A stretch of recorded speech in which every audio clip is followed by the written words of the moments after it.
and gentlemen, the Trump Taj Mahal, Gale Promotions, DeBella Entertainment, along with the motion picture Undisputed, starring Wesley Snipes, and Ving Rhames in U.S. theaters Friday, August 23rd, present HBO's Boxing After Dark. Boxing fans, our next bout is scheduled for 8 rounds in the heavyweight division. Our judges overseeing the action are John Potteray, John Stewart, and Steve Weisfeld.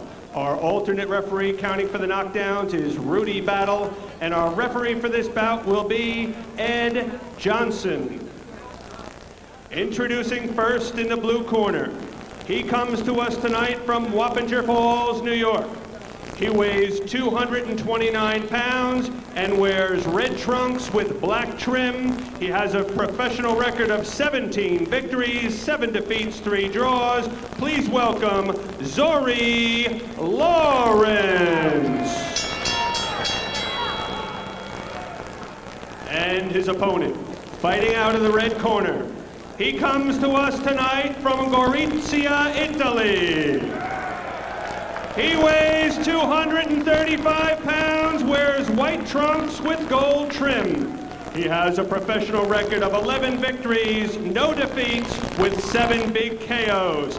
Please welcome the Italian heavyweight champion, Paolo, the Gladiator, Vidoz.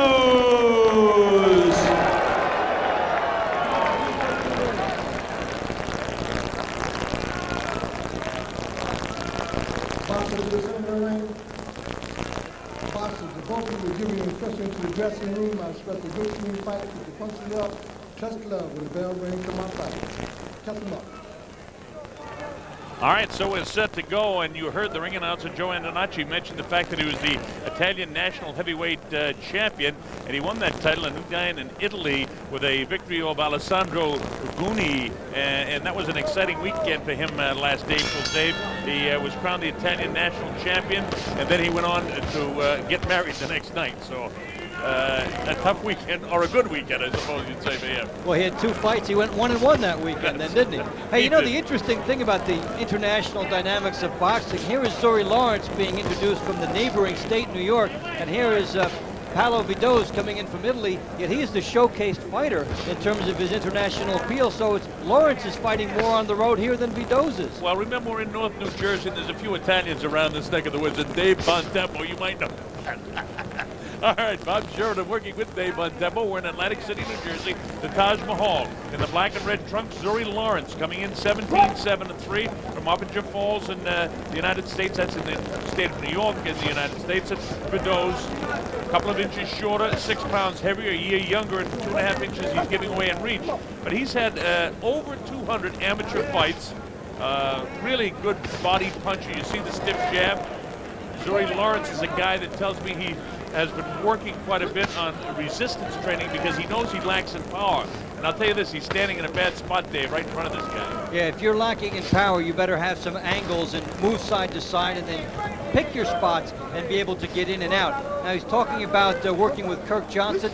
We'll see how good that was for him psychologically, what kind of confidence level he gets. You don't want to be too confident at this stage, standing straight ahead. Well, I don't like him standing right in front of a guy that he knows is a big banger. And he himself, you mentioned it, Dave, he wants to get angles. He's right in front. He's got the jab going. He's all right when he's got the jab going. But Vidoz has got that real good uppercut in there. So you better either be throwing or make sure you got those elbows protecting you. Especially when you have the reach, Colonel. Why give that away? You've got the height, you've got the reach, you can jab, and you can make it an easy fight for yourself in terms of style. But we see so many fighters that never will choose to make it easy on themselves. Why with the right hand goes Vidoz. Vidoz gets clipped that time and kind of catches him off balance. And right on top of him is Lawerence, who has the machine gun sort of punches going. Now he steps back, gets some room. Does Vidoz, bangs him with the right hand, bangs him with another right hand. There's a looping right hand by Lawerence. Lawerence in the black and red trunks. Vidoz in the solid white trunks. The Italian has much more experience with over the 200 amateur fights. He was at the Sydney Olympics. He's a lot of international competition where Zuri Lawerence has 17-7 rather. and 3 draws as a professional. But again, he wanted to work on angles, but he's getting clipped with that right hand, the straight right hand and uppercuts. When he throws like this, Dave, and then he gets out of there like that, that's the way to fight this guy. You get the good hook in there, you get out of harm's way, you don't get that counter shot in. Yet, Colonel, he landed that right hand, a good shot, and that might just make him bolder to stay inside. Well, he's working hard, closing seconds now. This is the first round there. The bell ends the first round. Pretty good round for Vidoz. I thought he landed more shots, but Lawerence landed the, the lighter shots. I don't know how you score that round. Lawerence got his attention. I suppose I'd give that to Lawerence just for being a little bit busier. I think he landed some of the more telling shots in those rounds, especially in the final 30 seconds. It will be interesting to see who adjusts here and how they do it. In the corner with good round. Now Keep we're jab. way to Zuri Lawerence. I think he nearly dropped him there. You almost hurt him. But you know what happened? You went right in after him and you hugged him. Go to an angle. Remember the angle we worked on? Well, Lawerence had some moments in the first round. We're going to take a look at maybe his best moment. A good right hand behind the jab, and then he was able to spin Vidoz. He surprised himself. He was backing off after the shot, or he could have put in some more damage. Now, is it a question of Vidoz moving up? And Vidoz people told me that they consider this moving up in class, fighting better fighters. He's been fighting most of his career. You know, when you see the European fighters come over here, sometimes you criticize them, but he's fought almost all of his fights in the United States. All right, so it's not that big class jump. It's not the continental jump that you're used to. Now, he's in there with a guy who, when you look at his record, they would have thought he might be a survivor. 17-7, the 3 draws, cute. Tough guy to really blow out of there, a guy that can make you look bad, and he's stretching out to 8 rounds, hoping he can get that for the first time. Vidoz is in. He's 8 pounds lighter, by the way, at 235. He's been up over 240 and fought most of his career there, but in terrific shape. Both of these guys are coming off wins. Vidoz had a win in July over Joe Leonard, and Zuri Lawerence had a victory out in Las Vegas back in June as well. So they both are on winning streaks. Of course, Vidoz is undefeated. You get to see by the style of this fight how dependent on the straight-ahead walk-in slugger Vidoz is. He needs Lawerence in front of him. That's when he can do his best work. He's already breathing heavily here. Yeah, he is. You know, he's got a real good uppercut. In fact, he knocked out his last opponent with the uppercut, and he hasn't used it a lot. He used it a couple of times in the first round. When this guy comes in wailing away at the sides of your body, that's the time to use the uppercut and really throw it with authority. You know, when you have the reach advantage against your opponent, sometimes it's easy to get into that mode for the uppercut. When the other guy's a little bigger, sometimes a fighter doesn't adjust as quickly to that punch as he might. Here again is Lawerence just kind of smothering him with his fear of the heavy punches of Vidoz. He has chosen to fight inside instead of fighting outside like this, where he's actually beating him to the punch. Wide with the left hand that time goes Lawerence. Lawerence up on the toes, right in front of him again. He told me he worked on angles, but he hasn't. But he's doing a nice job in using his jab, keeping the jab in the face of Vidoz.